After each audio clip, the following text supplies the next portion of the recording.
नमस्कार विद्यार्थी मित्रांनो, मी सुरेश वराडे साकार एज्युकेशन यूट्यूब चॅनलमध्ये आपलं सर्वांचं स्वागत करतोय। पुन्हा एकदा तुमच्या भेटीला आलोय, जी की IBPS PO ची ॲड आलेली आहे 2026-27 ची। यामध्ये काय चेंजेस झालेले आहे त्याच्याबद्दल आज आपण या लेक्चरमध्ये डिस्कशन करणार आहोत।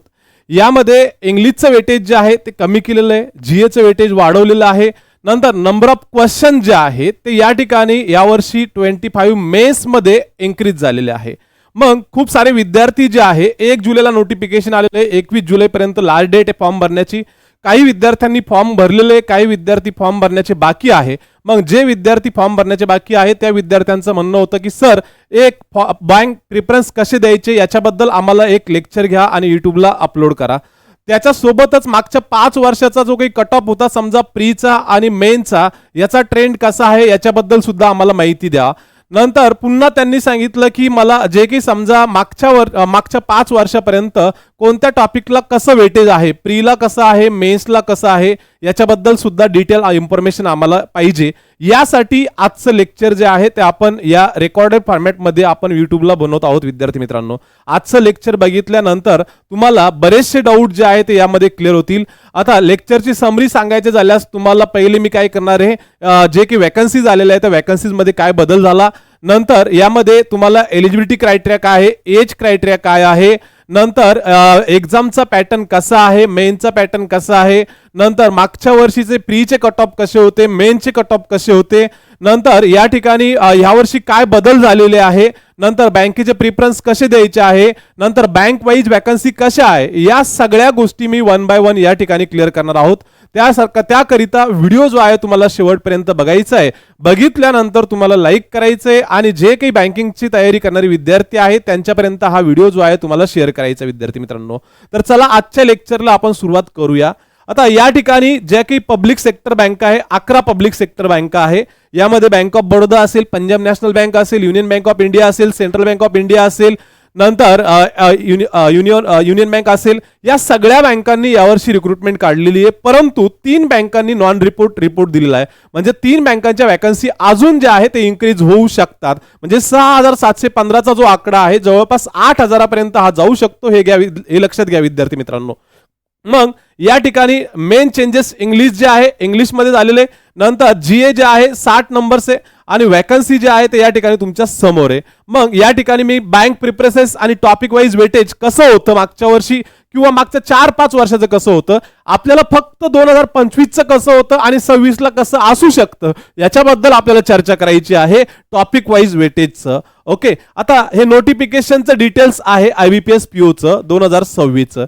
आता 30 जूनला नोटिफिकेशन आलं, 1 जुलै ते 21 जुलै ऍप्लिकेशन चालू झालेले आहे। 11 पब्लिक सेक्टर बँक आहे, कोणताही ग्रॅज्युएट यामध्ये अप्लाय करू शकतो। एज लिमिट 20 ते 30 आहे, वॅकन्सी 6715 आहे, सॅलरी तुमच्या समोर ठेवलेली आहे। नंतर मी एका विद्यार्थ्याची सॅलरी स्लिप सुद्धा तुमच्या समोर ठेवलेली आहे की ऍक्च्युअल सॅलरी किती आहे। मग या ठिकाणी फॉर्म भरायचा का भरायचा, प्रेस्टिजियस करिअर आहे, नंतर ग्रोथ स्टेबिलिटी आहे, लॉंग टर्म ग्रोथ आहे, नंतर अट्रॅक्टिव्ह सॅलरी आहे आणि जॉब सिक्युरिटी विद्यार्थी मित्रांनो, आणि इतर बेनिफिट सुद्धा या ठिकाणी आहे। त्यामुळे प्रत्येक जो काही एलिजिबल कॅन्डिडेट्स आहेत त्यांनी प्रत्येकाने फॉर्म भरायचा आहे IBPS PO चा। ओके, तयारी जरी नसली तरी सुद्धा या एक्झामचा तुम्हाला एक्सपिरियन्स घ्यायचा आहे विद्यार्थी मित्रांनो या वर्षीसाठी। ओके, चला पुढे बघा या ठिकाणी काय चेंजेस आहे मेन बघा। आता मागच्या वर्षीचा जर विचार केला आपण तर मागच्या वर्षी काय होतं बघा, 5208 वॅकन्सी मागच्या वर्षी होत्या। ओके, आणि या वर्षी किती आहे 6715, म्हणजे वॅकन्सी जे आहे 1507 इन्क्रीज झालेले आहे, किती 1507। मग या ठिकाणी पुन्हा चेंजेस काय झाले, मेन्स पॅटर्न मध्ये चेंज झाला। काय झालं, मागच्या वर्षीचा 2025 चा 145 क्वेश्चन होते 225 मार्काला, आणि या वर्षी 170 क्वेश्चन आहे 225 मार्काला, म्हणजे 25 क्वेश्चन या ठिकाणी एक्स्ट्रा झाले। मग टाइम मध्ये काही चेंजेस झाला का, नाही, टाइम सेम आहे, टाइमामध्ये काही बदल झाला नाही। मग ही एक्झाम जर क्रॅक करायची असेल तर आपल्याला काय करावं लागेल, या ठिकाणी आपल्याला पहिले कन्सेप्ट क्लिअर करावा लागेल, कन्सेप्ट क्लिअर केल्यानंतर प्रॅक्टिस करावं लागेल, नंतर स्पीड वाढवावा लागेल आणि ॲक्युरसीवर फोकस करावा लागेल विद्यार्थी मित्रांनो, आणि टाइम मॅनेजमेंटवर आपल्याला काम करावं लागेल। मग या ठिकाणी आपलं वॅकन्सी जे आहे आता कॅटेगरी वाईज किती इन्क्रीज झालेलं आहे बघा। कॅटेगरी वाईज 227 SC च्या वाढल्या, ST च्या 137, नंतर ओबीसीच्या 479, ईडब्ल्यूएसच्या 149 वॅकन्सी वाढल्या आणि जनरल कॅटेगरीच्या ज्या आहे 515 वॅकन्सीज या ठिकाणी वाढल्या. हा मेन चेंज या वर्षीच्या नोटिफिकेशन मध्ये आपल्याला दिसतो विद्यार्थी मित्रांनो. ओके, मग आता पुढे बघा, पुढे काय चेंज आहे यावर्षी तुम्हाला एक क्लिअर केलं. न्यू काय आहे तेच आहे. या ठिकाणी 2 दिवस तुम्हाला काय केलंय, ऍप्लिकेशन एडिट साठी जे आहे ते दिलेले विद्यार्थी मित्रांनो. ओके, मग आता या ठिकाणी कोणकोणता विद्यार्थी अप्लाय करू शकतो या ठिकाणी मी क्लिअर केलं. बघा, ग्रॅज्युएशन फ्रॉम रेकॉग्नाइज्ड युनिव्हर्सिटी, बीए असेल, बीएससी असेल, बीकॉम असेल, बीटेक असेल, इक्विव्हॅलेंट कोणी पण असेल, यामध्ये वायसीएम मधून ग्रॅज्युएट झालेला असेल, युग्नो मधून ग्रॅज्युएट झालेला असेल, किंवा याने 4 वर्षाची डिग्री 5 वर्षात केलेली असेल, किंवा 3 वर्षाची डिग्री 6 वर्षात केलेली असेल, फक्त या ठिकाणी काय पाहिजे, फक्त पास पाहिजे. ओके, एटीकेटी लागून पास झालेला असेल तरी सुद्धा या ठिकाणी अप्लाय करू शकतो, हे लक्षात घ्या विद्यार्थी मित्रांनो. ओके, नंतर एज लिमिट क्रायटेरिया काय आहे, मिनिमम 20 वर्ष प्रत्येकासाठी आणि मॅक्झिमम जनरल आणि ईडब्ल्यूएस साठी 30 वर्ष, ओबीसी साठी जे आहे या ठिकाणी 3 वर्ष रिलॅक्सेशन आहे. नंतर एससी एसटी साठी 5 वर्ष रिलॅक्सेशन आहे. नंतर पीडब्ल्यूडी साठी 10 वर्ष आणि एक्स सर्व्हिसमेन साठी 5 वर्षाचं काय आहे या ठिकाणी एज मध्ये काय आहे, सूट आहे. मग सर ऍप्लिकेशन साठी फीस किती आहे, तर ऍप्लिकेशन साठी फीस आहे 850 रुपये जनरल, ईडब्ल्यूएस आणि ओबीसी, आणि एससी एसटी साठी जे आहे ते 175 रुपये. ओके, तर अशा पद्धतीने तुम्हाला या ठिकाणी काय करायचंय, अप्लाय करायचंय विद्यार्थी मित्रांनो. ओके, मग इम्पॉर्टंट डेट्स कशा आहे, नंतर सिलेक्शन प्रोसेस कशी आहे या एक्झामची, या ठिकाणी 1 ते 21 जुलै म्हणजे आज आपण हा व्हिडिओ बनवतोय तर 12 जुलै. ओके, तर तुमच्या हातामध्ये 9 दिवस अजून अप्लिकेशन करण्यासाठी आहे. ज्या विद्यार्थ्यांनी अजून पण अप्लाय केलं नाहीये त्या विद्यार्थ्यांनी अप्लाय करायचंय, पण अप्लाय करत असताना प्रिफरन्स व्यवस्थित द्यायचे, बँक प्रिफरन्स आपल्याला व्यवस्थित द्यायचे. पुढे मी सांगणारच आहे की वेस्ट झोन वाल्यांनी, महाराष्ट्रातल्या विद्यार्थ्यांनी कशी प्रिफरन्स द्यायची आहे त्याच्याबद्दल मी क्लिअर करणार आहे. मग या ठिकाणी प्री एक्झाम जी आहे साधारणतः ऑगस्ट मध्ये प्री एक्झाम होणार आहे. ओके, तर प्री एक्झाम जी आहे ती ऑगस्ट 22 आणि 23 ला. नंतर मेन्स एक्झाम जे आहे ते आहे 4 ऑक्टोबरला. नंतर पर्सनॅलिटी टेस्ट आणि इंटरव्ह्यू तो नोव्हेंबर आणि डिसेंबर मध्ये होणार आहे. आणि फायनल सिलेक्शन जे आहे ते जानेवारी 2027 मध्ये होणार आहे. बघा, सगळं कॅलेंडर तुमच्या समोर आहे. तर अशा पद्धतीनं या वर्षीचं शेड्यूल ठरलेलं आहे आयबीपीएस पीओचं. ओके, या अकॉर्डिंग तुम्हाला प्रिपरेशन करायची आहे. मग सिलेक्शन प्रोसेस कशी आहे, या ठिकाणी निवड प्रक्रिया कशी आहे, या ठिकाणी प्री एक्झाम द्यायची तुम्हाला, नंतर मेन्स एक्झाम द्यायची आहे, नंतर सायकोमेट्रिक टेस्ट होणार आहे आणि लास्टला इंटरव्ह्यू होणार आहे तुमचा विद्यार्थी मित्रांनो. ओके, तर या 3-4 फेज मधून तुम्हाला जायचंय आयबीपीएस पीओ बनण्यासाठी. क्लिअर आहे. तर पुढे बघा, या ठिकाणी बँकेवाईज वॅकन्सी कशा आहे, बँकेवाईज वॅकन्सी तुमच्या समोर ठेवतोय. ओके, मग या ठिकाणी 6715 वॅकन्सीज आहे. तर कोणत्या बँकेच्या वॅकन्सी जास्त आहे, ज्या की 11 पब्लिक सेक्टर बँकेची रिक्रुटमेंट आलेली आहे, त्यामध्ये बघा या ठिकाणी सर्वात जास्त आहे bank of Baroda. Okay, he waste zone मध्ये येणारी बँक आहे. हिच्या जवळपास 1900 वॅकन्सी आहे. नंतर कॅनरा बँक, ही साऊथ इंडियाची बँक जी आहे, नंतर 1500. नंतर bank of Maharashtra waste zone, आपली महाराष्ट्राची लीडिंग बँक आहे, हिच्यामध्ये 1100 वॅकन्सी आहे. नंतर इंडियन बँक साऊथ इंडियन, नंतर 550 vacancy. Punjab National bank north India 504 vacancy. नंतर पुढे बँक ऑफ इंडिया, याचा पण बऱ्यापैकी बेस जो आहे महाराष्ट्र आहे, 500 वॅकन्सीज. नंतर सेंट्रल बँक ऑफ इंडिया, हिचा पण 500 वॅकन्सी, हिचा पण बेस महाराष्ट्र आहे बऱ्यापैकी. नंतर Punjab and Sindh north India, इथे 161 वॅकन्सी आहे. मग आपण सगळ्या वॅकन्सीचा जर विचार केला तर या वर्षी वेस्ट इंडिया मधल्या ज्या काही ब्रांचेस जास्त आहे त्या बँकांच्या वॅकन्सी जास्त आलेले विद्यार्थी मित्रांनो. मग इंडियन बँक आपलं साऊथ इंडियन आहे, नंतर इको बँक असेल, युनियन बँक असेल. ओके, या 3 बँकांनी नॉन रिपोर्ट केलेलं आहे. म्हणजे या 3 बँकांनी आयबीपीएस ला वॅकन्सी जे आहे ते डिक्लेअर केलेल्या नाहीये. म्हणजे फायनल अलॉटमेंट जेव्हा होणार आहे जानेवारी 2027 मध्ये, त्यावेळेस या बँका वॅकन्सी ऍड करू शकतात. म्हणजे जवळपास आपण 500 जरी वॅकन्सी धरल्या या ठिकाणी तर जवळपास 1500 वॅकन्सी वाढतील. आणि 1500 वॅकन्सी वाढल्या म्हणजे जवळपास 515 जवळपास वॅकन्सी या ठिकाणी, 215 जवळपास वॅकन्सी या ठिकाणी होऊ शकतात. मग या ठिकाणी एससीच्या वॅकन्सी ज्या आहे 1009 आहे सध्याच्या सिच्युएशनला, एसटीच्या 502 आहे टोटल. नंतर ओबीसीच्या 1816, ईडब्ल्यूएसच्या 669 आणि जनरल कॅटेगरी जे आहे 2719 वॅकन्सी, टोटल 6715 या वॅकन्सी तुमच्याकडे आहे वॅकन्सी बँक वाईज वॅकन्सी आहे. ओके, मग नॉन रिपोर्ट म्हणजे काय, या बँका पुन्हा या ठिकाणी IBPS ला रिपोर्ट करू शकतात की आम्हाला रिक्रुटमेंट करायची आहे, त्यामुळे ऍक्च्युअल अलॉटमेंटच्या वेळेस या वॅकन्सी इन्क्रीज होऊ शकतात. क्लिअर आहे. ओके, चला पुढे. आता या ठिकाणी बघा, मी एका विद्यार्थ्याची सॅलरी स्लिप तुमच्या समोर ठेवलेली आहे की इन हँड सॅलरी किती येते. ओके, 1 एप्रिल 2025 ची ही सॅलरी आहे साधारणतः. ओके, 21 एप्रिल 2025 ची. ओके, या ठिकाणी याचं बेसिक 64,000 आहे, परंतु डिडक्शन होतं बऱ्यापैकी. हे चित्र तुम्ही बघून घ्या आणि त्याच्यानुसार जे आहे ती सॅलरी. आता याच्या इनिशियल जे आहे टोटल अर्निंग जे आहे याच्या इन हँड नेट पे जे आहे 99,1200 रुपीज. ओके, आता हे सुरुवातीला सॅलरी आहे, परंतु जसजसं तुमचं सॅलरी इन्क्रीज होते तसं तसं सॅलरी तुमची वाढत जाते. जर आता मी पुढे तुम्हाला सांगणार आहे की IBPS POचा जेव्हा जॉब लागल्यानंतर रोल काय असतो, वर्किंग प्रोफाईल काय असते, नंतर या ठिकाणी जर आपल्याला सॅलरी इन्क्रीज करायची असेल तर कोणती एक्झाम आपल्याला द्यावी लागते बँकेत जॉब लागल्यानंतर, याच्याबद्दल सुद्धा मी इथे क्लिअर करतोय. बघा विद्यार्थी मित्रांनो, या ठिकाणी आता IBPS POचं प्रोफाईल काय असतं ऍक्च्युअल मध्ये, बँकेत जॉब लागल्यानंतर मला काय काम करायचंय त्याच्याबद्दल मी तुम्हाला इन्फॉर्मेशन देतो. आज तुम्ही प्रोबेशनरी ऑफिसर म्हणून जॉईन झालात की तुम्हाला काय करायचंय बघा, या ठिकाणी लक्ष द्या विद्यार्थी मित्रांनो. तर तुम्हाला जॉब लागल्यानंतर ह्या गोष्टी करायच्या आहे. काय करायचंय या ठिकाणी, प्रोफेशन्सी इन बँकिंग ऑपरेशन, या ठिकाणी ऍज अ प्रोबेशनरी ऑफिसर म्हणून हे काम करायचंय. Understand finance and accounting, billing, investment and revenue collection. नंतर कस्टमर क्युरी रिझोल्युशन्स, म्हणजे ज्या काही कस्टमरच्या समस्या असतील ते तुम्हाला सॉल्व्ह करायचे आहे. ओके, नंतर बिझनेस डेव्हलप करायचं आहे, बँकेचं current account, saving account, home loan, नंतर कार लोन, बिझनेस लोन, हे तुम्हाला काय करायचंय, सेल करायचंय सरळ. नंतर डेली ट्रान्झॅक्शन मॅनेजमेंट, जे की समजा दररोजचं ट्रान्झॅक्शन होणार आहे त्याच्यावर तुम्हाला काय करायचंय, व्यवस्थापन करायचंय.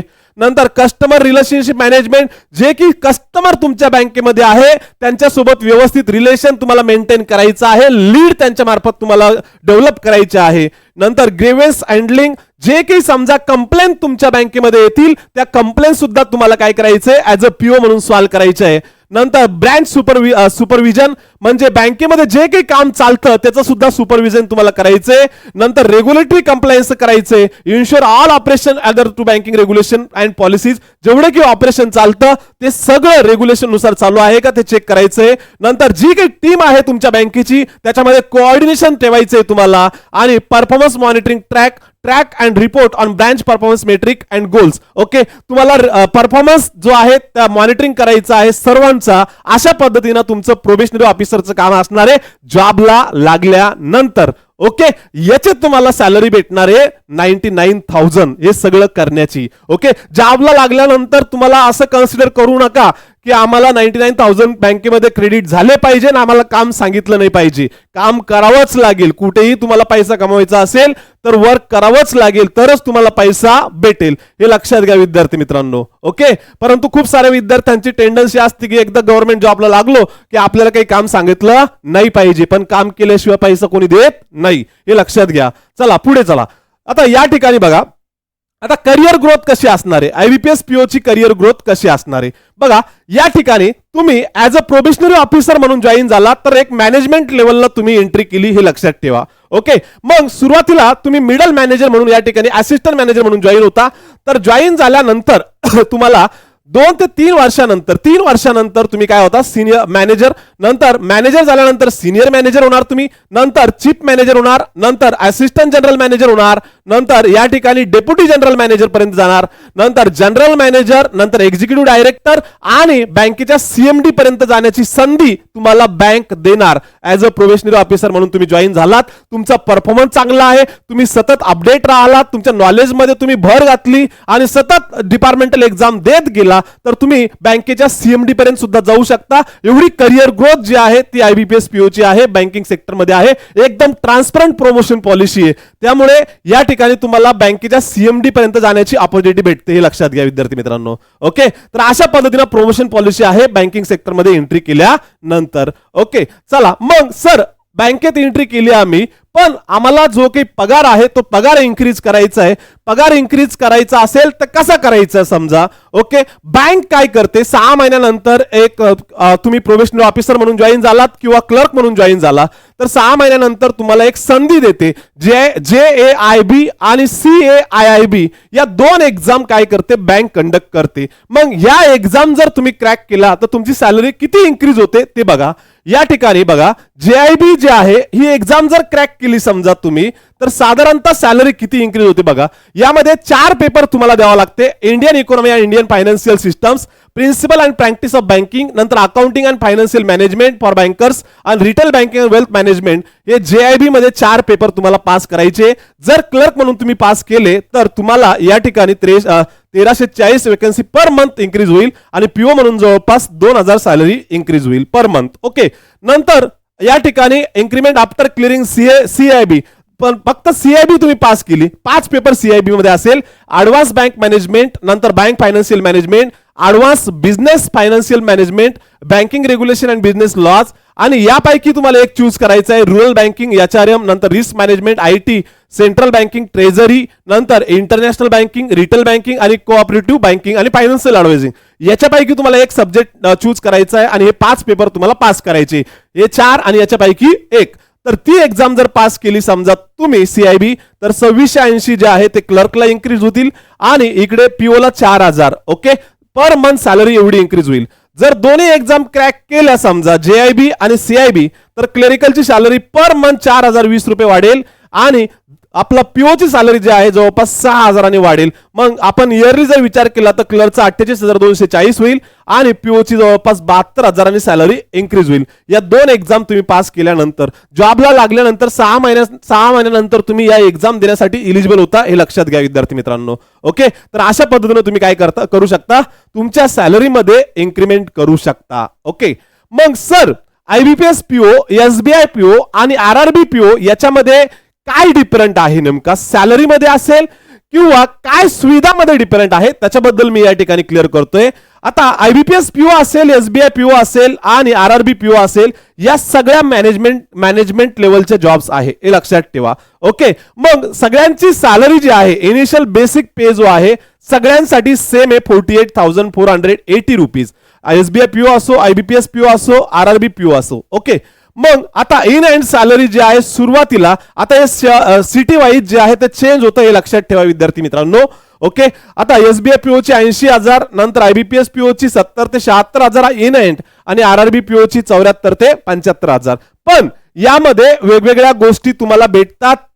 त्या गोष्टीचं जर आपण याच्यामध्ये सगळ्या गोष्टी ऍड केल्या तर तुमची सॅलरी जी आहे ती 1 लाखाच्या पुढे जाते IBPS PO ची, RRB PO ची. ओके, मग SBI PO ची तर सॅलरी जवळपास 21 लाखाचं पॅकेज जातं इयरली. ओके, मग आता या ठिकाणी सॅलरी ग्रोथ स्पीड कसं आहे, आता SBI PO चा जर विचार केला तर फास्टेट आहे, नंतर IBPS PO चं गुड आहे आणि RRB PO चं मॉडरेट आहे. हे कम्पेअर करतोय मी, सॅलरी कंपॅरिझन. ओके, मग पोस्टिंगचं नेचर कसं आहे, यामध्ये आपल्याला SBI PO जर झाला तर पॅन इंडिया मध्ये तुम्हाला जॉईनिंग भेटू शकते, IBPS PO मध्ये सुद्धा. आणि जे की RRB PO आहे, RRB PO मध्ये जर तुम्ही सिलेक्ट झाला तर या ठिकाणी रुरल आणि सेमी अर्बन एरियामध्ये तुम्हाला जॉईनिंग भेटू शकते. पण IBPS PO असेल, SBI PO असेल, हे दोन्ही बँका काय करतात, शेवटी लोकल लेवलला पोस्टिंग देण्याचा प्रयत्न करतात, कारण त्यांना पण बिझनेस करायचा आहे, त्यांना पण करंट अकाउंट, सेव्हिंग अकाउंट वाढवायचं आहे, होम लोन, क्रेडिट. ज्या ठिकाणी तुम्ही लोकल असेल त्या ठिकाणी तुम्ही बिझनेस वाढू शकता. बाहेर राज्यात गेल्यानंतर तुमच्या ओळखी राहत नाही, त्यामुळे लँग्वेजचा प्रॉब्लेम येतो, त्यामुळे शेवटी होम पोस्टिंग देण्याचा प्रयत्न करतात, होम स्टेट देण्याचा प्रयत्न करतात. ओके, मग SBI PO ला हाऊसिंग फॅसिलिटी काय असते, तर या ठिकाणी स्ट्रॉंग लीज भेटतं, क्वार्टर्स भेटतं, नंतर IBPS PO ला सुद्धा लीज फॅसिलिटी भेटते, नंतर या RRB PO ला सुद्धा लिमिटेड आणि बँक वाईज. ओके, जर आपण SBI PO म्हणून झाला तर नाशिक सारख्या ठिकाणी जवळपास 14 ते 15,000 रुपये तुम्हाला फ्लॅटचं रेंट भेटतं. IBPS PO ला जवळपास 12 ते 13,000 आणि RRB PO ला जवळपास 7 ते 8,000चं रेंट भेटतं, हे लक्षात घ्यायचंय. नंतर मेडिकल कव्हरेज असतं. SBI PO ला कॅशलेस आणि वाईड नेटवर्क आहे, ऑल इंडियामध्ये कुठेही तुम्ही काय करू शकता, ट्रीटमेंट घेऊ शकता. IBPS PO आपण सिलेक्टेड शहरामध्ये आणि रुरल ग्रामीण बँकेमध्ये जे आहे तर बेसिक कुठेही तुम्ही घेऊ शकता. ट्रॅव्हल आणि पेट्रोल रिएम्बर्समेंट. ओके, या ठिकाणी जर ऑफिसर असेल SBI चा जवळपास 7 ते 8,000चं पेट्रोल भेटतं तुम्हाला. नंतर PO चं पण जवळपास 6 ते 7,000चं IBPS PO चं आणि इकडे लिमिटेड आहे. नंतर पेन्शन स्ट्रक्चर जे आहे कॉन्ट्रीब्युटरी पेन्शन फंड एसबीआय पीओला, नंतर आयबीपीएस पीओला या न्यू पेन्शन स्कीम आहे आणि आरआरबी पीओला न्यू पेन्शन स्कीम आहे. लोन बेनिफिट्स कसं आहे बघा, या ठिकाणी एसबीआय पीओला बेस्ट रेट भेटतो होम लोन, कार लोन आणि पर्सनल लोन साठी. नंतर आयबीपीएस पीओला कन्सेशनल आणि रिजनल रुरल बँकेला जे आहे लिमिटेड भेटतो. साधारणतः सिंपल इंटरेस्ट ना या ठिकाणी कर्मचाऱ्यांना लोन दिलं जातं 5 ते 6% आणि जनरल कस्टमरला जे आहे जवळपास 7 ते 8% तुम्हाला कंपाऊंड इंटरेस्ट ना रेट ऑफ इंटरेस्ट जो आहे तो लावला जातो होम लोनवर आणि कार लोनवर. हा फरक आहे एम्प्लॉईचा आणि जनरल कस्टमरचा.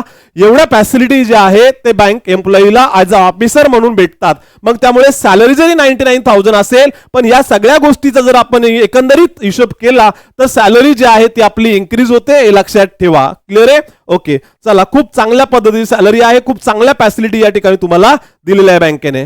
मग सर या ठिकाणी ऍज अ पीओ म्हणून जॉईन झालो तर काय करावं लागेल? सुरुवातीला तुमचा जॉब जो आहे तुम्ही मॅनेजमेंट ट्रेनी म्हणून किंवा प्रोबेशनरी ऑफिसर म्हणून तुम्ही जॉईन होता. ओके, म्हणजे 2 वर्ष तुमचा प्रोबेशनरी पिरियड असतो. 2 वर्ष प्रोबेशनरी पिरियड झाला की ऍज अ असिस्टंट मॅनेजर म्हणून तुम्ही काय होता? जॉईन होता. ओके, नॅशनलाइज बँकेमध्ये तुम्ही जॉईन होऊन जाता, हे लक्षात ठेवायचंय.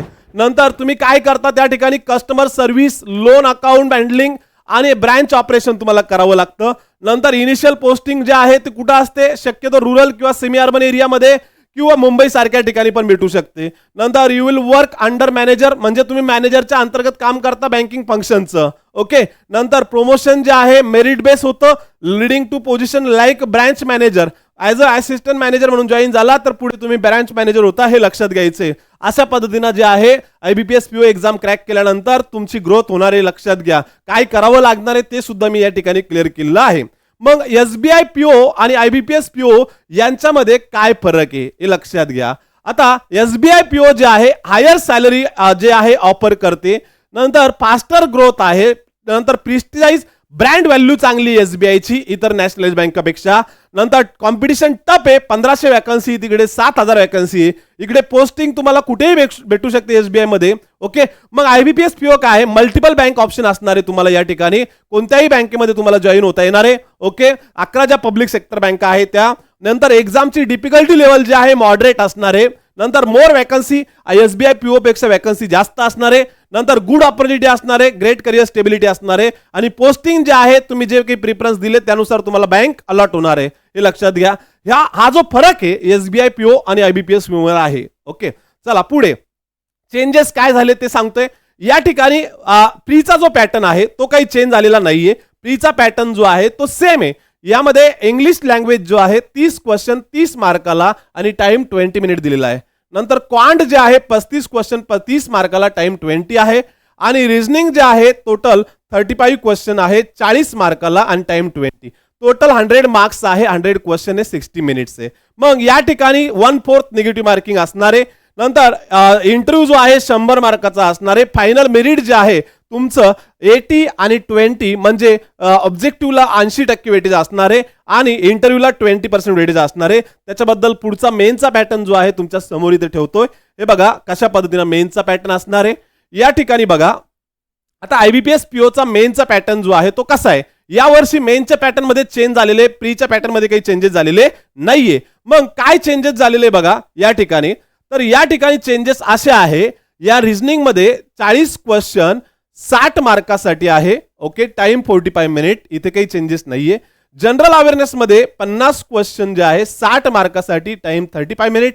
नंतर इंग्लिश लँग्वेज जे आहे 40 क्वेश्चन 20 मिनिट, म्हणजे इथे प्रॉब्लेम झाला बऱ्यापैकी. ओके, नंतर या ठिकाणी नंतर डेटा अनालिसिस आणि इंटरप्रिटेशन जे आहे या ठिकाणी 40 क्वेश्चन. ओके, नंतर 60 मार्क जे आहे आणि 45 मिनिट दिलेलं आहे. नंतर ऑब्जेक्टिव्ह टेस्ट जे आहे 170 क्वेश्चन आहे, 200 मार्क आहे आणि टाइम 160 मिनिट आहे. नंतर डिस्क्रिप्टिव्ह टेस्ट जे आहे लेटर रायटिंग आणि एसे रायटिंग जे आहे 25 मार्क्स आहे आणि 30 मिनिट्स या ठिकाणी दिलेले. मग 225 मार्क आहे. नंतर 200 ऑब्जेक्टिव्ह आहे आणि 25 डिस्क्रिप्टिव्ह या ठिकाणी. नंतर टाइम जो आहे 200 मिनिट आहे, 170 ऑब्जेक्टिव्हला आहे आणि 30 मिनिटं जे आहे ते कोणासाठी आहे? डिस्क्रिप्टिव्ह साठी. निगेटिव्ह मार्किंग 1/4 आहे या ठिकाणी आणि फायनल सिलेक्शन जे आहे या ठिकाणी कसं होणार आहे तर 80% जे आहे मेन्सला वेटेज आहे आणि 20% वेटेज जे आहे ते इंटरव्ह्यूला आहे. अशा पद्धतीने तुमचं काय होणार आहे या ठिकाणी फायनल सिलेक्शन आहे. हे लक्षात घ्या विद्यार्थी मित्रांनो, मेनचा पॅटर्न तुमच्या समोर या ठिकाणी ठेवलेला आहे. ओके, चला पुढे बघा.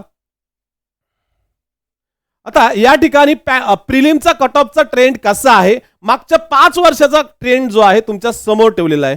पण मागच्या 5 वर्षाचं मी काही इथे डिस्कस करणार नाहीये. या ठिकाणी फक्त 2025चं मी या ठिकाणी डिस्कस करतोय. आता जर आपण समजा 2025चा जनरल आणि ओबीसीचा विचार केला तर 49 मार्क ज्याला मिळाले तो मेन्ससाठी या ठिकाणी एलिजिबल झाला. नंतर एससी जो आहे या ठिकाणी 100 पैकी ज्याला 45.96 मिळाले तो इथे एलिजिबल झाला मेन्ससाठी.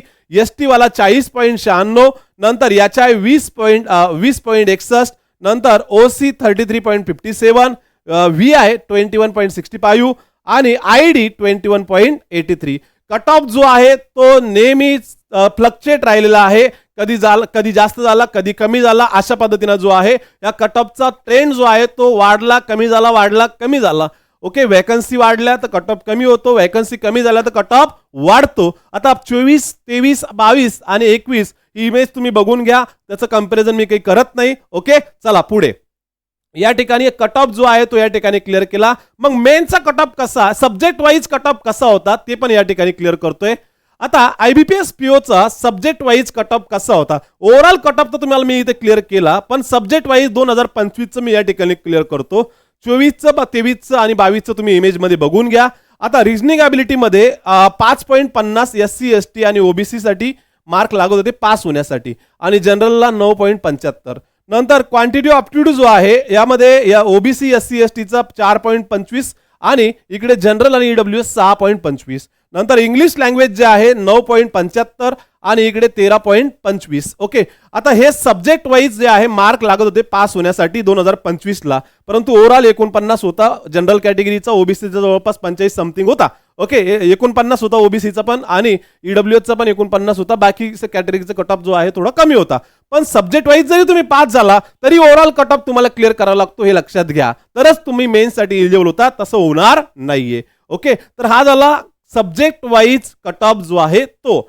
ओके, मग मेन्सचा कट ऑफ कसा होता साधारणतः. आता मेन्सचा कट ऑफ या ठिकाणी बघा, मी तुम्हाला 5 वर्षाचा जो आहे तो इथे ठेवलेला आहे, 25चा, 24चा, 23चा, 22चा आणि 21चा. पण आपल्याला हे सगळं डिस्कस करायचं नाहीये, आपल्याला फक्त मागच्या वर्षीच्या याच्यावर डिस्कस करायचंय. ओके, बाकी तुम्ही इमेज बघून इथे गेस करू शकता. ओके, तर मागच्या वर्षीचा कट ऑफ जो आहे 2025चा जनरल कॅटेगरीचा 75.75 ज्याला मार्क मिळाले 225 पैकी, ऑब्जेक्टिव्ह आणि डिस्क्रिप्टिव्ह तो इंटरव्ह्यू साठी एलिजिबल झाला. ओबीसी 70.75, ईडब्ल्यूएस 72.50, एससी 59 आणि एसटी 51.75. ज्याला मार्क्स मिळाले ते इंटरव्ह्यू साठी क्वालिफाय झाले, हे लक्षात ठेवा. मग सर यांना एवढे मार्क मिळाले 225 पैकी, यांचं सिलेक्शन झालं का? नाही. ओके, फक्त कट ऑफ काढून ठेवला तर सिलेक्शन होणार नाहीये. कट ऑफ पेक्षा कमीत कमी 10 ते 15 किंवा 20 मार्क जे आहे ते आपल्याला काय करावं लागेल, लीड घ्यावं लागेल, तेव्हाच सिलेक्शन होईल, हे लक्षात घ्या. ओके, मग मागच्या वर्षीचा हायेस्ट कट ऑफ कधी होता तर साधारणतः 2021-22ला 80.75 होता. लोएस्ट कट ऑफ कधी होता 2023-24ला 63 होता. ओके, नंतर या ठिकाणी कट ऑफ जो आहे तो नेहमी फ्लक्च्युएट राहिलेला आहे. नंतर मेन्स जे आहे 225 पैकी या ठिकाणी कट ऑफ तुमच्या समोर ठेवलेला आहे. आणि फायनल सिलेक्शन जे आहे ते कसं होणार आहे, मेन्सचं 80% वेटेज आणि इंटरव्ह्यूचं जे आहे ते 20% वेटेज, अशानुसार तुमचं काय होणार आहे, सिलेक्शन होणार आहे, हे लक्षात ठेवा. ओके, 80 प्रीचे मार्क इथे कन्सिडर केले जाणार आहे का? नाही. ओके, तर अशा पद्धतीनं मेन्सचं आणि प्रीचं मागच्या वर्षीचं मी या ठिकाणी कंपॅरिझन करून दाखवलेलं आहे. बाकी सगळं तुम्ही इमेज बघू शकता, 24चं, 23चं, 22चं आणि 21चं पूर्ण या ठिकाणी मी क्लिअर करत नाही. आता मग सर या ठिकाणी बघा टॉपिक वाईज वेटेज कसं होतं 2025चं, 24चं, नंतर 23चं, 22चं, 21चं. आता या ठिकाणी 25चं वेटेज मी या ठिकाणी क्लिअर करतोय. पझल आणि सिटिंग अरेंजमेंट हा जो टॉपिक आहे साधारणतः 20 ते 24 मार्काला विचारलेला आहे प्रीला. नंतर सिलॉग जो आहे 3 ते 5 मार्काला विचारलेला आहे. इनइक्वालिटी 3 मार्कापर्यंत, कोडिंग डिकोडिंग 5 मार्कापर्यंत, नंतर मिनिंगफुल वर्ड 1 मार्काला, नंतर अल्फा न्यूमेरिक सिरीज 1 मार्काला, नंतर ऑड वन आउट 1 मार्काला, नंतर डायरेक्शन सेन्स 3 मार्काला, ब्लड रिलेशन 3 मार्काला, ऑर्डर अँड रँकिंग 3 मार्काला, ओके. अल्फाबेट बेस विचारलं नव्हतं, नंबर बेस विचारलं नव्हतं 2025 ला. आणि मिसलिनियस जे आहे ते साधारणतः 1 ते 3 मार्काला. असा एलआरचा पेपर होता साधारणतः 2025 चा. या ठिकाणी अशा पद्धतीनं या टॉपिकवर काय क्वेश्चन विचारले होतं आणि वेटेज अशा पद्धतीनं दिलेलं आहे प्रत्येक टॉपिकला. आता 24चं 23चं 22चं 21चं 20चं तुम्ही बघून घ्या, ओके. मी ते डिस्कस करत नाही या ठिकाणी. बघा चला पुढे. मग मॅथचं कसं होतं बघा. मॅथचं या ठिकाणी जर आपण मॅथचा विचार केला तर मॅथचं सब्जेक्ट टॉपिक वाईज जे आहे ते वेटेज कसं आहे बघा. या ठिकाणी डीआयचा विचार केला तर 10 ते 15 मार्काला 2025 मध्ये. नंतर नंबर सिरीज 5 मार्कापर्यंत, अप्रोक्सिमेट कॅल्क्युलेशन 4 ते 5 मार्कापर्यंत, अरिथमॅटिक 8 ते 12 मार्कापर्यंत, सिम्प्लिफिकेशन 5 मार्कापर्यंत, डेटा सफिशियन्सी नव्हतं, क्वांटिटेटिव्ह 1 क्वांटिटेटिव्ह 2 5 मार्कापर्यंत विचारलं आणि क्वाड्रेटिक इक्वेशन 5 मार्कापर्यंत. अशा पद्धतीचा मागच्या वर्षीचा पेपर होता प्रीचा. कोणाचा हा जो पेपर होता तो क्वांटिटेटिव्ह अप्टिट्यूडचा, ओके. आता 24चं 23चं 22चं 21चं सध्या तुमच्या समोर ठेवलेलं आहे, तुम्ही बघून घेऊ शकता. किंवा मी तुम्हाला पीडीएफ फॉर्मॅटमध्ये पीडीएफ सुद्धा काय करणार आहे आपल्या टेलिग्रामच्या ग्रुपला अपलोड करणार आहे, ओके. सेंड करणार आहे, ती पीडीएफ सुद्धा तुम्ही बघू शकता, ओके. चला पुढे बघा. नंतर इंग्लिशचं वेटेज कसं होतं, टॉपिक वाईज वेटेज जे आहे या ठिकाणी. तर रीडिंग कॉम्प्रेशन जे आहे, रीडिंग कॉम्प्रेशनला वेटेज होतं साधारणतः 8 ते 10 मार्काला, ओके. म्हणजे पॅसेजला 8 ते 10 मार्क 2025 मध्ये, एरर इडिटेशनला 3 ते 5 मार्क, नंतर मॅच द कॉलम 1 मार्क, प्यारा जंबल 5 मार्क जवळपास, फिलर्स 2 ते 4 मार्क, वर्ड स्वॅप 3 ते 5 मार्क, फ्रेज रिप्लेसमेंट 2 ते 5 मार्क, क्लोज टेस्ट 6 ते 7 mark, sentence arrangement 0.5, word substitution नव्हतं, मिसलिनियस जे आहे 1 ते 2 मार्काला. अशा पद्धतीने इंग्लिशचा पेपर होता. 24 23 22 21चा 20चा तुम्ही बघू शकता अशा पद्धतीने होतं वेटेज, ओके. चला पुढे बघा. मग मेनचं वेटेज कसं होतं बघा. मेनचं वेटेज जे आहे या ठिकाणी तुमच्या समोर ठेवलेलं आहे. मेनचं वेटेज बघा. मेनचं वेटेज टॉपिक वाईज कसं आहे तर या ठिकाणी प्रीचं तुम्हाला क्लिअर करून दिलंय. आता मेनचं वेटेज जे आहे तुमच्या समोर ठेवतंय, ओके. रिजनिंग ॲबिलिटी जे आहे टॉपिक वाईज, ओके. आता पझल जे आहे, पझल आणि सिटिंग अरेंजमेंट साधारणतः 25 मध्ये 15ला होतं, ओके.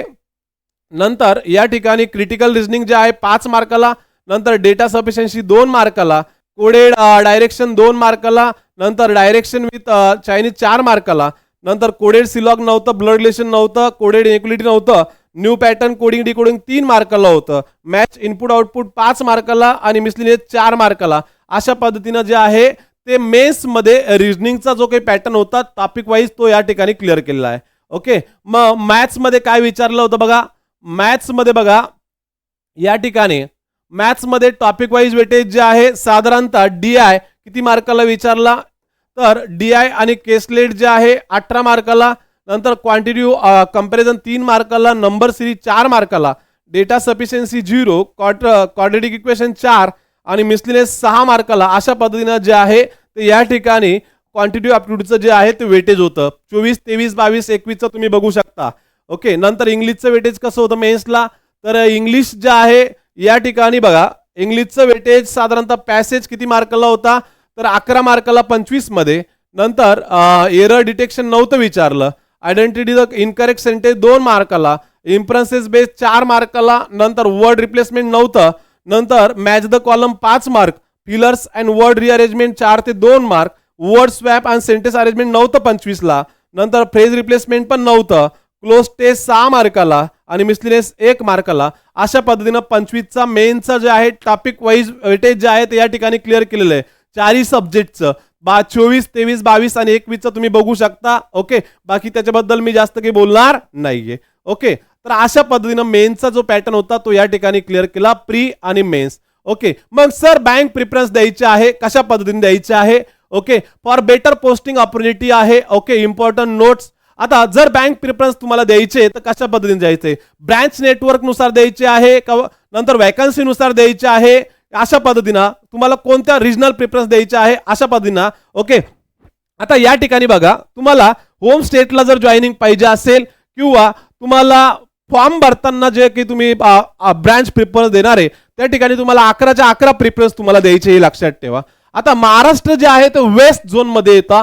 वेस्ट झोन मध्ये कोणकोणत्या बँकेचे ब्रांचेस जास्त आहे त्याच्यानुसार तुम्हाला द्यायचे की ब्रँड नुसार द्यायचे हे तुम्ही ठरवा. मी आता तुम्हाला या ठिकाणी वेस्ट झोन मध्ये कोणत्या बँकेचे ब्रांचेस जास्त आहे त्याच्यानुसार सुद्धा प्रेफरन्स इथे ठेवलेले. ओके, आणि ब्रँड व्हॅल्यू नुसार सुद्धा इथं प्रेफरन्स ठेवलेले आहे. तुम्ही डिसाईड करा तुम्हाला कशा पद्धतीने प्रेफरन्स द्यायचे. मग तुम्हाला फायनल अलॉटमेंट कशी होते? फायनल अलॉटमेंट जे आहे आयबीपीच्या मेरिट रँक नुसार होते. नंतर कॅटेगरी वाईज, वॅकन्सी वाईज आणि बँक प्रेफरन्सच्या तुम्ही जे तिकीट बँक प्रेफरन्स दिलेले आहेत त्याच्यानुसार फायनल सिलेक्शन होतं. हे लक्षात घ्यायचं आहे. मग आता या ठिकाणी बघा, झोन वाईज जर विचार केला तर इथे नॉर्थ झोन असेल, ईस्ट झोन असेल, नॉर्थ ईस्ट झोन असेल, वेस्ट झोन असेल, मिडल स्टेट असेल. तर आपण येतो महाराष्ट्र जो आहे वेस्ट झोन मध्ये येतो. तर वेस्ट झोन मध्ये आपण प्रेफरन्स कशा पद्धतीने दिले पाहिजे बघा. या ठिकाणी वेस्ट झोनचा मी इथे पुढे ठेवलेलं आहे. तर bank for better posting and opportunity जर आपण महाराष्ट्राचा कॅन्डिडेट असेल तर पहिला बँक ऑफ बरोदा, नंतर बँक ऑफ महाराष्ट्र, नंतर union Bank of India, Central Bank of India, Punjab National bank आणि बाकीच्या बँक तुम्ही तुमच्या पद्धतीने देऊ शकता.